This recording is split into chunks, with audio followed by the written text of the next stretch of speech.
আমার লাভ লস নেই, আমার লাইফটাই লস। আমি কালকে বাড়িতে আমি নেটের কানেকশন বন্ধ করে দেবো। সবাই আমাকে এই শাড়িটা পরে দেখে বলছে কবে একটু সাদা সিঁদুরটা তুই পরবি, তোকে আরো ভালো লাগবে দেখতে। মনে হচ্ছে খুব তাড়াতাড়ি হয়ে যাবে, জানো তো।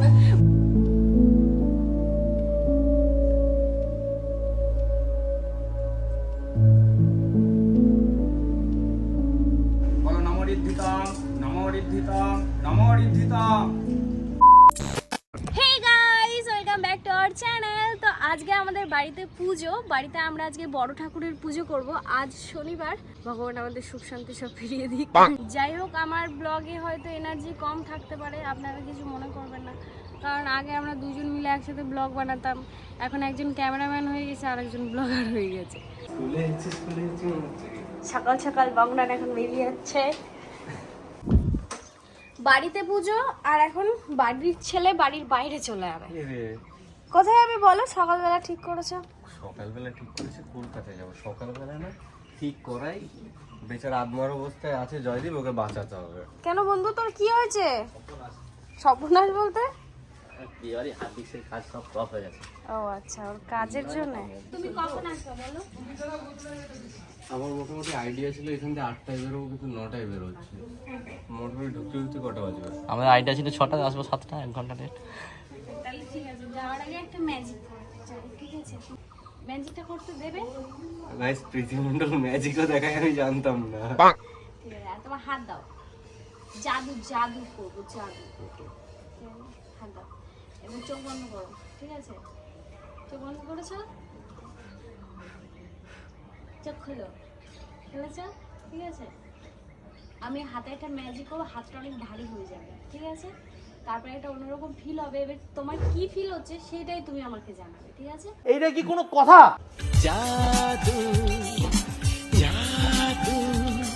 এরকম দিন দেখতে হবে আমি কোনোদিনও ভাবিনি। এবার এবার এইখান থেকে যখন টাচ না লাগে, টাচ লাগলে কিন্তু অসুবিধা হয়ে যাবে। ওকে, হাট। এরকম করলে এরকম হাতটা তুমি এর মধ্যে দেবে, তুমি হাতটা এর মধ্যে দেবে, তারপরে আমি করছি, তুমি কি করতে চাইছো বলো? তুমি আমার এটার মধ্যে হাত দেবে। মানে কেমন ভাবে দেবো সেটা বলো। আর হাতে জানি টাচ না লাগে। তুমি কেমন ভাবে দেবে? এরকম ভাবে, এরকম ভাবে দেওয়ার পর তারপরে হাতটা বাড়িয়ে কেমন না, তোমার হাতের মধ্যে অন্যটা ওরকম না, টাচ লাগলে হবে না, আমার হাতে জানি টাচ না লাগে, ঠিক আছে? না, বুড়ো আঙুলটা এরকম হয়ে আছে কেন? হাতটা পুরো এরকম সোজা হবে। হ্যাঁ, এরকম হবে। হ্যাঁ, দাও। আরে ভাই, টাচ লাগে গেল তো। তো ভাই তোমার হাত ছোট, তো টাচ লাগবে। না না না, এবার না।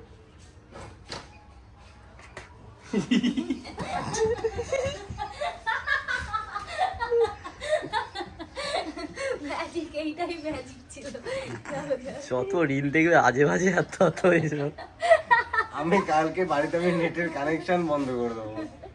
চলো, এইসব বুদ্ধিগুলো কোথা দিয়ে আসে? ছি, ছোটবেলা অনেক এরকম ম্যাজিক।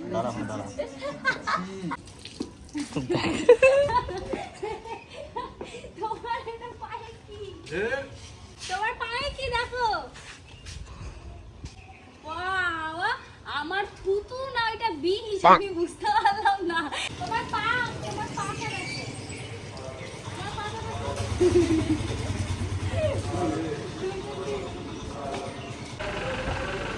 জল খাবি দাও।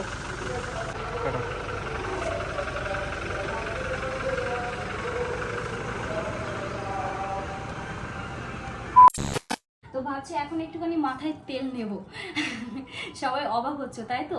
দেখো, হেয়ার ফলটা কিন্তু এখনকার দিনে সবার কাছে নর্মাল হয়ে গেছে, যেমন আমারও রিসেন্টলি খুব চুল পড়ছিল, কিন্তু আমার কাছে তার একটা ব্যবস্থাও আছে যাতে চুল না পড়ে। তো হেয়ার ফলের জন্য আমি কিনে নিয়েছি মামা আর্থের হেভিকাস ড্যামেজ রিপেয়ার হেয়ার অয়েল, যেটা আমাদের হেয়ার ফল থেকে একদমই মুক্তি দেবে। এই হেয়ার অয়েল অ্যান্ড শ্যাম্পুটা আমার এত ভালো লাগার কারণ হলো এটাতে যে উপাদানগুলো আছে সেটা খুবই ইন্টারেস্টিং। এটাতে রয়েছে হেভিকাস, মানে বাংলায় জবা পাওয়ারফুল অ্যান্ড ক্যারি লিভস। এই হ্যাবিকাস অয়েল যেমন ড্যামেজ রিপেয়ার করে তেমনই হেয়ারকে স্ট্রংও বানায়। Nourish the root of the hair. আমার হেয়ার এত বেশি ড্যামেজ অ্যান্ড ব্রেকস হয়ে গেছিল যে হেয়ার ফল হতে স্টার্ট করছিল। এই যে এই অয়েলটা আমি এখন অ্যাপ্লাই করছি, এই অয়েলটা আমি বেশ কিছুদিন হলো ইউজ করছি এবং আমি নিজেই রিয়েলাইজ করতে পেরেছি এই অয়েলটা repair my hair from all signs of damage. Just তোমরা দেখতে পাচ্ছ যে আমার হেয়ারের ইলাস্টিসিটি কতটা বেড়েছে বিফোর অ্যান্ড আফটার। তোমরা দেখতেই পারছো যে এই অয়েলটা ইউজ করার আগে তোমাদেরকে দেখাচ্ছি এবং কেমন ছিল তার আগে আর এখন কেমন হয়েছে। আমি কিন্তু এর সাথে মামাআর্থের হেভিকাস ড্যামেজ রিপেয়ার শ্যাম্পুটাও ইউজ করছি।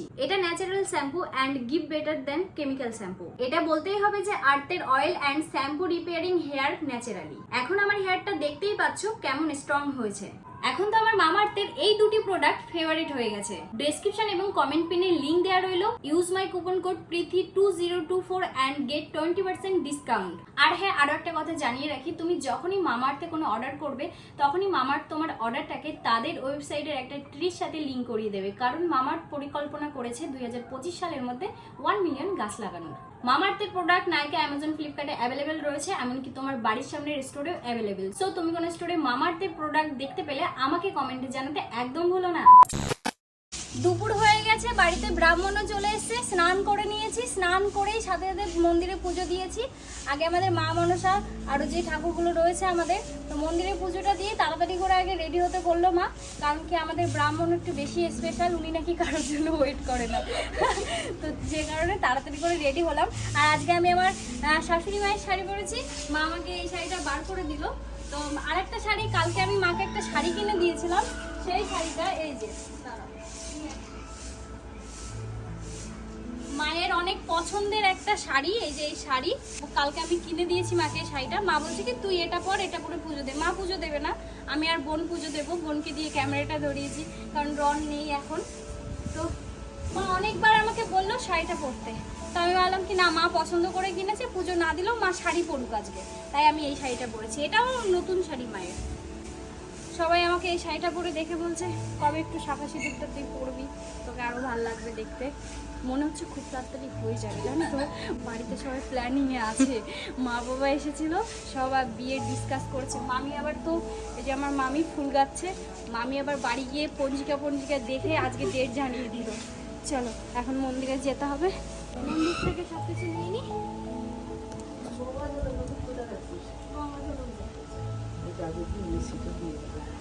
তারপরে শঙ্খ, কাঁচ, ঘন্টা। আজকে বাড়িতে ও নেই, আমার এই ব্লগ করতে অনেক প্রবলেম হবে। ক্যামেরা ধরার একটা মানুষ না থাকলে কি মামি ধরবে ক্যামেরা? আচ্ছা, মামি হাত তুলে দিয়েছে, মামি আজকে আমাকে হেল্প করবে। ব্যাপারটা কি বলো তো, ব্লগ কিন্তু একজনের দ্বারা, মানে তুমি ব্লগ করতে তুমি ইন্টারেস্টেড, কিন্তু তোমার পাশে যদি একজন না থাকে না, একটুখানি মানে অসুবিধা হয়ে যায়। ক্যামেরা ধরার জন্য তো একজন মাস্ট লাগেই, মানে সাথে একজন থাকলে কি ভিডিওটা অনেক সুন্দর করে করা যায়। তো রন থাকলে পরে আমার সবসময় ভালো হেল্প হয়, ও ক্যামেরাটা ভীষণ ভালো ধরে। তোমরা আমার ইনস্টাগ্রামের ভিডিওগুলো দেখবে, আমার বেশিরভাগ ভিডিওতে ওই ক্যামেরাম্যানের আর কি প্রশংসা আসে। রন ভীষণ ভালো ক্যামেরাম্যান একজন, আগে ও ফটোগ্রাফি এগুলো করতো। এখন বাড়ির পুজোর দায়িত্ব মা আমাকে দেয়, তাই আমি পুজোগুলো করি। আর আমি না ওই বাড়িতে থাকাকালীন আমার মা দেখিয়ে দিত। আগে আমি ওই বাড়িতেও পুজো করতাম, আর এই বাড়িতে আসার পরে আমার শাশুড়ি মা দেখিয়ে দেয়, আমি পুজো করি। চলো আমরা পুজোর সব কিছু জোগাড় করে ফেলি, তারপরে দেখা হবে। আজকে পুজোটা কত সুন্দর করে করি সেটাই তোমাদের সাথে তুলে ধরবো। চলো।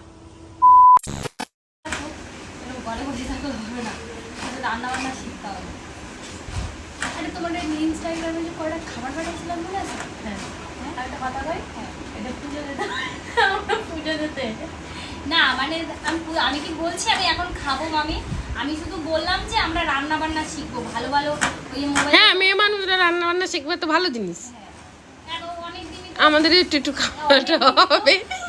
আজকে আমরা বাড়িতে বড় ঠাকুরের পুজো করব, তাই পুজোতে বসতে বসতে প্রায় দুপুর 2টো বেজে যায়। আর এদিকে ওয়েদারের অবস্থা খুবই খারাপ, মনের মধ্যে ভয় লাগছিল যে পুজোর মাঝখানে না ঝড় বৃষ্টি শুরু হয়ে যায়। দুপুরবেলা থেকেই এত জোরে জোরে হাওয়া বইছিল যে আমাদের পুজোতে একটু অসুবিধা হচ্ছিল, তাই মা আর বাবা চারিদিকটা একটু বস্তা দিয়ে ঘিরে দিল যাতে হাওয়াতে আমাদের অসুবিধা না হয়। আর এদিকে দেখো কতটা জোরে হাওয়া বইছে।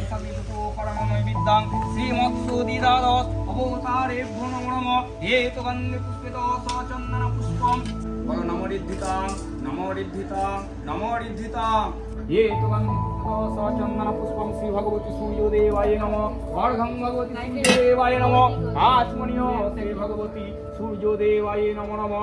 পুজো শেষ হতে হতে সেই রাত, আর এদিকে মনের মধ্যে ভয় লাগছে যে এর মাঝখানে না বৃষ্টি শুরু হয়ে যায়। ওয়েদারের অবস্থা এতটাই খারাপ ছিল, সকাল থেকেই আজকে ওয়েদারের অবস্থাটা খারাপ।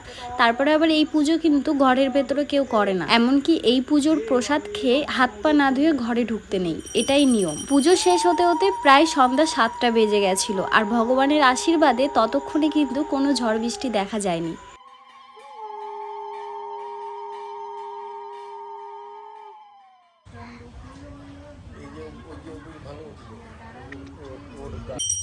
কারা এসেছে? দিদি ভাই কেমন আছো তোমরা? পায়রা ডাঙ্গা থেকে সোজাই বেরি? হ্যাঁ একদম। পুজোটা শেষ হলো আর হলো, যখন এসেছে তখন থেকে কিন্তু ঘুরছে মেঘ, সকাল থেকেই তো মেঘ আকাশে, কিন্তু আসার পর থেকে কিন্তু হ্যাঁ হ্যাঁ কত জোরে জোরে হাওয়া দিচ্ছিল, দিল কিন্তু কিছু হলো না। যে পুজোটা হলো হ্যাঁ জোরে ঝড়টা শুরু হলো, দেখছো? কাকা পুজো সম্পূর্ণ হলো? কাকা আমার সব পুজো সম্পূর্ণ হলো না, প্রসাদ নাও। উপোস ভাঙবো?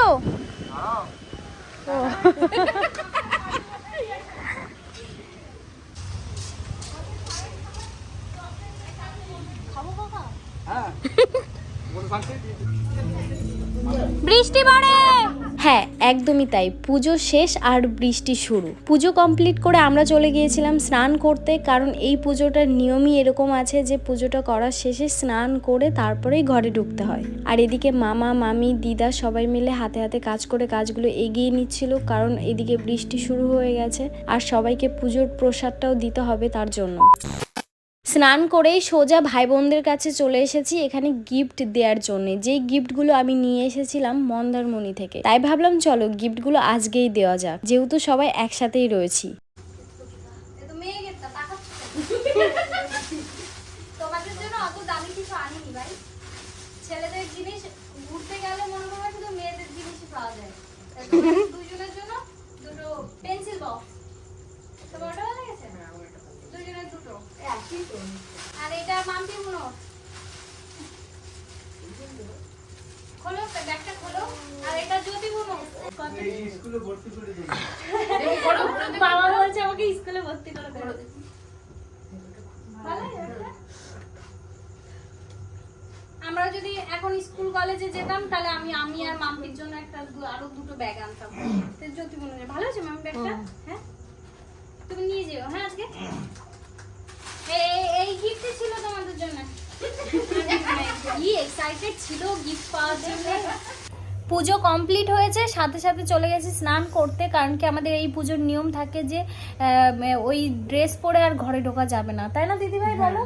আমাদেরকে আগে স্নান করে তারপরে নতুন পোশাক পরতে হবে। তো আমি তাড়াতাড়ি করে স্নান করে তারপরে অন্য পোশাক পরে আসলাম, শাড়িটা চেঞ্জ করে নিলাম, তারপর খাওয়া দাওয়া করলাম এই মাত্র ভেন্ডি সিদ্ধ দিয়ে, কারণ কি পুজো দেওয়ার পরে নিরামিষ খেতে হয়। লীনা দিদি আজকে এসে সিদ্ধ ভাত পেয়েছে, লীনা দিদি ভেন্ডি সেদ্ধ না, আমরা আরো অনেক কিছু সেদ্ধ খেয়েছি, আলু সিদ্ধ টমেটো সিদ্ধ। তো এখন দাদা আর দিদি বেরিয়ে যাবে, রন গেছে কলকাতাতে, ওর ফিরতে একটু দেরি হচ্ছে, তা দাদার বসে থাকবে না। আমাদের কিংরাজ বড় হয়ে গেছে, মামা বাড়িতে নাকি দিদার কাছে একা থাকে, ভাবা যায়? আমাদের না সত্যি এত মন খারাপ, মানে মনে হচ্ছে কি কান্না কান্না পাচ্ছে নাকি মন খারাপ লাগছে।